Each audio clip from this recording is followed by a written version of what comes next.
eu comecei no seminário de Évora, como todos os alunos, por ter liturgia. Gostei, mas enfim, era a liturgia que se dava, né?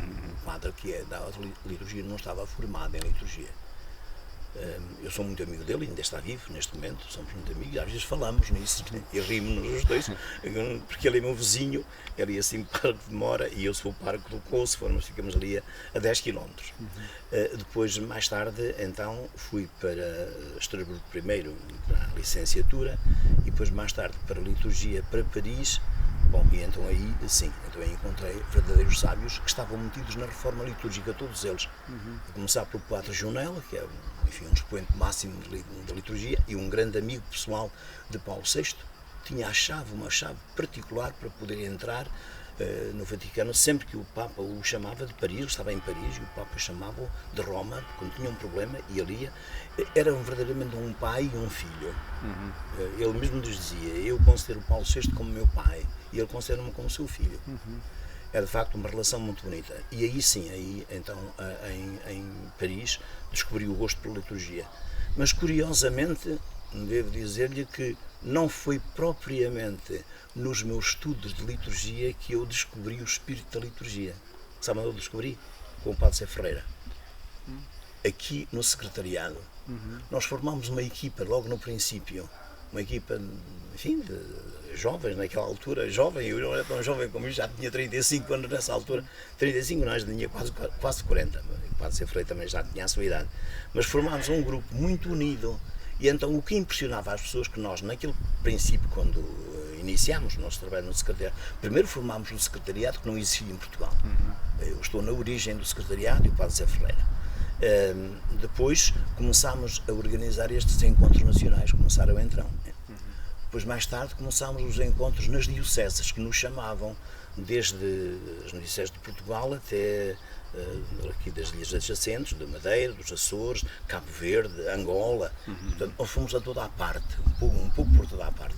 E nós tínhamos uma característica, nós não dávamos só as nossas lições de liturgia, naqueles encontros que havia, encontros sempre rápidos, que eram 8 dias ou 15 dias nas ilhas dos Açores ou na Madeira, tinha sempre rápido. É que nós formámos um grupo que, mesmo quando não estávamos nós a intervir pessoalmente, os outros estavam a participar naquilo que nós estávamos a fazer. E as pessoas ficavam impressionadas com a nossa amizade, com a nossa. Formámos um grupo. E foi aí, verdadeiramente, que eu descobri, sobretudo com esta equipa, o espírito da liturgia. Claro que os estudos deram uma capacidade, é um pouco como os jogadores, eu costumo usar esta linguagem. Os jogadores de futebol têm um campo, têm limitado por 4 linhas. E eles sabem que podem fazer muita coisa dentro do campo, mas que é proibido passarem das linhas para fora, porque quando passam das linhas para fora, aquilo não é jogo, é antijogo, não é? Então eu também, às vezes utilizava esta linguagem. O espírito da liturgia aprendi-o no secretariado, porque eu sabia que havia 4 linhas no campo do jogo da liturgia, mas verdadeiramente as regras e o gosto por aquilo que é a liturgia, e digo, posso dizer, o amor por ela, o perceber que a liturgia da terra é, afinal de contas, não apenas uma coisa que é feita pelos homens, uma coisa que foi introduzida na terra por nosso Senhor Jesus Cristo quando veio à terra. Ele é que introduziu na terra aquilo que desde sempre se faz no seio da Santíssima Trindade, e desde então os homens aprenderam com ele, os apóstolos primeiro e depois nós hoje. Simplesmente Jesus não determinou nada para a liturgia, deu regras muito simples e deixou o campo aberto para que em cada época, em cada tempo, a Igreja que a organize como ela entende que é próprio para cada época. Por isso é que nós encontramos na história da liturgia, que eu gosto muito, uma variedade, quer em ritos, quer em celebrações, quer em famílias litúrgicas orientais e ocidentais, que é uma maravilha. Portanto, volto a insistir na minha ideia, verdadeiramente o espírito de liturgia não o aprendi nos meus estudos, aí aprendi as regras, mas o espírito, o gosto, aprendi na prática, sobretudo no Secretariado Nacional de Liturgia e no grupo que nós formámos. Portanto, podemos dizer que nesse tempo em que eu comecei, enfim, a andar mais em contacto com a liturgia, havia um gosto, um desejo. E isso ajudou-nos muito. E, portanto, foi com prazer que nós trabalhámos e que nós percorremos o país e que nós fomos, enfim, fora do país, fazer cursos, semanas. Nos Açores tivemos 3 semanas, foi uma coisa lindíssima, uma coisa que ficou na memória das pessoas. Nós tínhamos uma coisa muito engraçada, nós tínhamos músicos que iam connosco, quer o Padre Manuel Luís, quer o Padre Freire dos Santos, que iam connosco, e eles faziam músicas adaptadas a cada dia, a cada circunstância, que nós cantávamos e o povo aprendia, para além do âmbito litúrgico, mesmo no âmbito humano, e coisas que se passavam, brincadeiras que se passavam. Enfim, foi um tempo muito bonito, que me deu muito gosto e que criou em mim a apetência de transmitir aos meus alunos, que eu, além de ser membro do secretariado, fui sempre professor, primeiramente no Seminário de Évora, e mais tarde no Instituto, e uma das coisas que eu desejava era pôr nas mãos dos meus alunos não apenas aquilo que hoje se dizia da liturgia, mas aquilo que a antiguidade tinha dito da liturgia. Que eu descobri rapidamente que uma das maiores riquezas da liturgia são os padres da Igreja. Santo Agostinho, São João Crisóstomo, São Basílio, São Gregório Nazianzo, enfim, todos os padres da Igreja. E eu dizia para mim, e como é que eu ia fazer isto? As nossas bibliotecas em Portugal são pobres, então em liturgia são muito pobres. E nasceu em mim a primeira ideia, aquilo que você certamente já ouviu falar, um livro que se chama A Antologia Litúrgica, que tem agora uma segunda edição, nasceu daqui. O meu desejo de pôr nas mãos dos alunos, juntamente com as aulas que lhes dava, os textos originais dos autores, na antiguidade, os padres da Igreja, onde eles podiam ver o que eles pensavam e como é que eles viviam a liturgia. Portanto, isto é um mundo de pensamentos e de recordações muito bonito. Santo Agostinho tem uma definição de liturgia que eu gosto muito dela. Nosso Senhor deixou-nos poucos sinais e muito simples. E nós atingiremos mais o ideal da liturgia quanto mais simples formos nas coisas que fazemos. Simples e profundos. Esta ideia, esta frase, Santo Agostinho, que está nas obras dele, sempre me encantou. São coisas poucas e simples. Não é com muitas coisas, nem com muitos cânticos, nem com muitas palavras que se fazem coisas bonitas.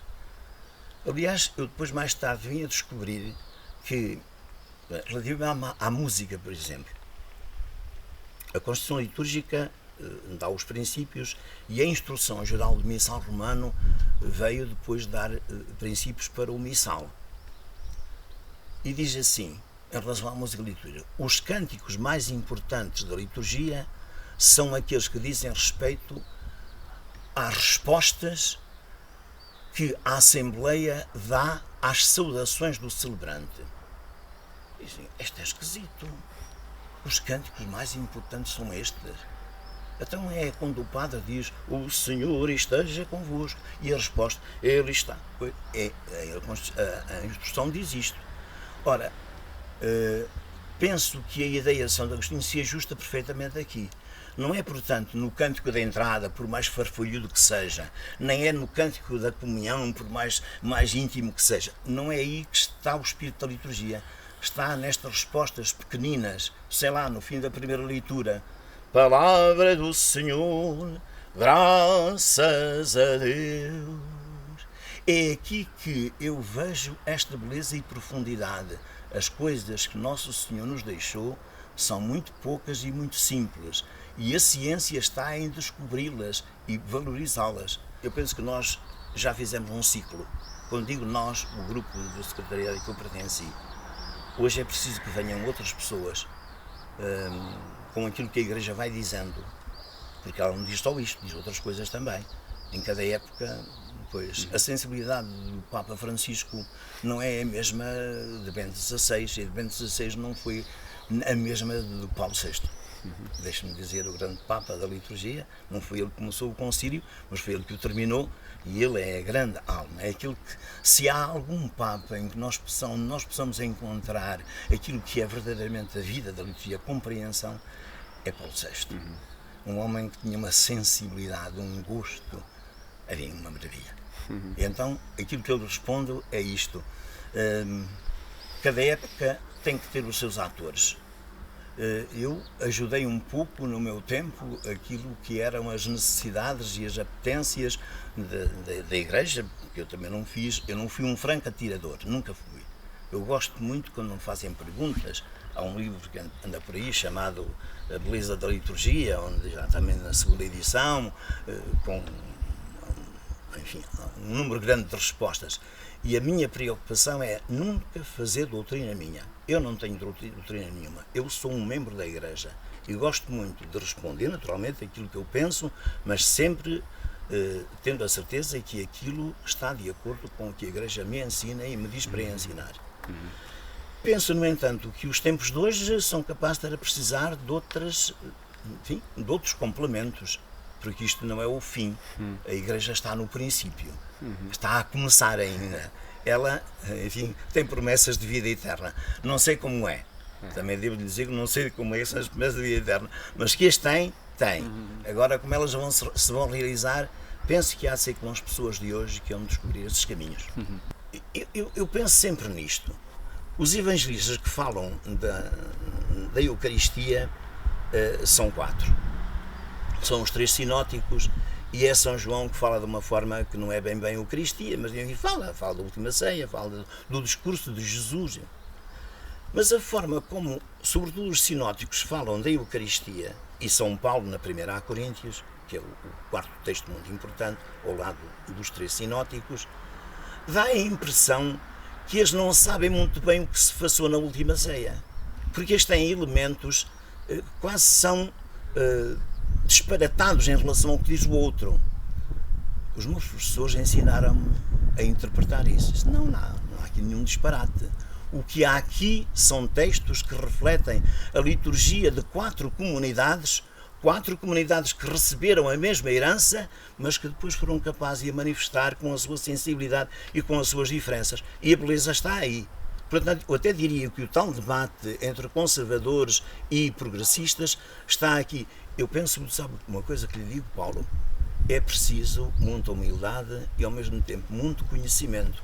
Às vezes dá-me a impressão que certas pessoas que defendem certas posições sabem pouco de história. Porque quem sabe alguma coisa de história é capaz de ser uma pessoa mais alargada no espírito. Porque uma das coisas que me fez bem foi eu descobrir que existem muitas formas de fazer a mesma coisa e que o que nós hoje descobrimos, às vezes dando-lhe um caráter de novidade, há muito tempo foi experimentado e foi vivido. Só é novidade para quem não conhece um pouco a história. Que eu não sou inteligente e reconheço que não sou, e preciso muito de trabalhar para conseguir aquilo que outros inteligentes conseguem com pouco esforço.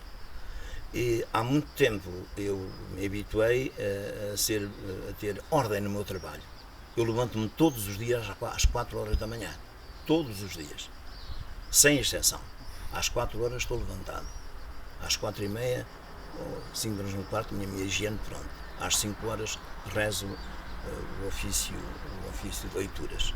E só quando rezo saio do quarto e vou trabalhar. E aí começo uma maratona que me leva até às 7h30, hora que eu celebro com uma comunidade religiosa que tenho. Isto faz com que a minha organização de vida, sou sobretudo uma pessoa organizada na sua vida, tenha tempo para tudo. Tenho tempo para escrever, tenho tempo para rezar, tenho tempo para conversar com as pessoas, tenho tempo para passear, tenho tempo para conviver. E deu-me gosto, e deu-me uma oportunidade também este tempo para escrever as coisas que fui escrevendo. A paixão.